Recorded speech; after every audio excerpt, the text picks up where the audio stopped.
Hi, my name is Jenny Vargas, and this is my presentation on habit change in the individual.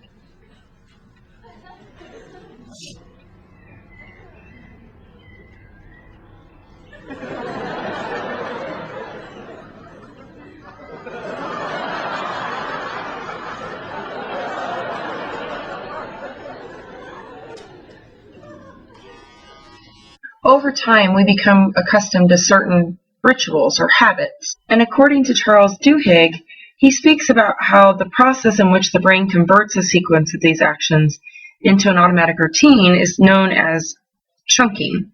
And it's at the root of how habits form. Duhigg goes on to explain that the brain is constantly looking for ways to conserve effort and therefore is constantly chunking. The brain, in its effort to conserve, looks for cues at the beginning of tasks that might guide it to which pattern to use. When at the end of the activity, the reward appears, the brain gears up to make sure it went all as expected. This process creates a three-step loop, which is known as the habit loop. There's the cue, which is that trigger that tells your brain to go into the auto mode, the routine, which can be physical, mental, or emotional, and the reward, which helps the brain figure out that the loop is worth remembering for the future. Changing the cycle of the habit loop isn't enough to change a habit in an individual. In order for a habit to change, the brain must start to crave that new reward that the habit gives. The cue, in addition to triggering the routine, must also trigger a craving for the reward to come. If I were to apply these concepts to myself, I would use the example that whenever I have a horribly stressful day at work, I have a habit of coming home, putting on my pajamas, turning on the TV, sitting on the couch, and cracking open a beer. When I know that what I should be doing is coming home, putting on my running clothes, and going for a run to help relieve that stress that I've had at work. According to Charles Duhigg and The Power of Habit, to change this behavior, I obviously need to recognize the cues that start the cycle of this habit, such as the stress that I experience at work, and then the rewards that are associated with that habit. One way that I've actually tried to change this habit is that instead of just coming home and going straight to the couch or for my pajamas, I actually go ahead, try to put on my running shoes and my workout clothes, and if I can make it out the door, go for a nice good run, and then come home and still want that beer and to sit down on the couch, then I allow myself to do that. Of course, what typically happens is that the endorphins that I get from the exercise actually replace the reward of the relaxation that I was used to receiving with the couch potato and the beer.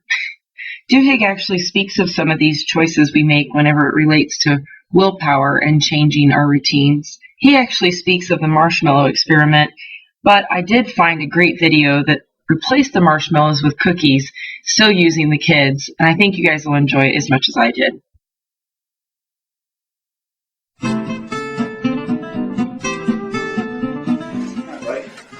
Here's the deal. You're going to help me with a little experiment, okay? Okay. This is a heart cookie.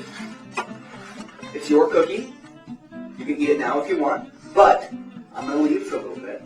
When I come back, if you haven't eaten it, I'll give you another cookie. But if you do eat it, that's all you get. Okay? Okay, your choice.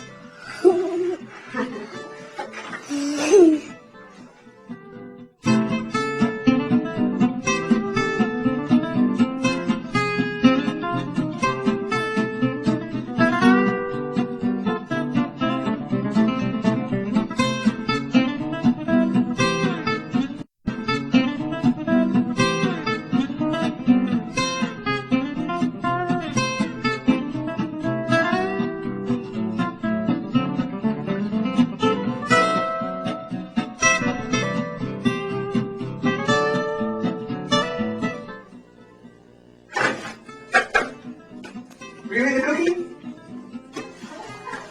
No, I don't like my cookie.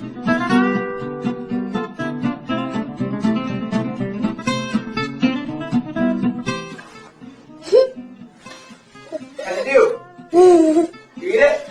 No. No. Mm. What did you weigh? Can I want 2 cookies? Yeah, that's awesome. Well, you did it. You got 2 cookies. All for you. Awesome, huh? Cool. Good job.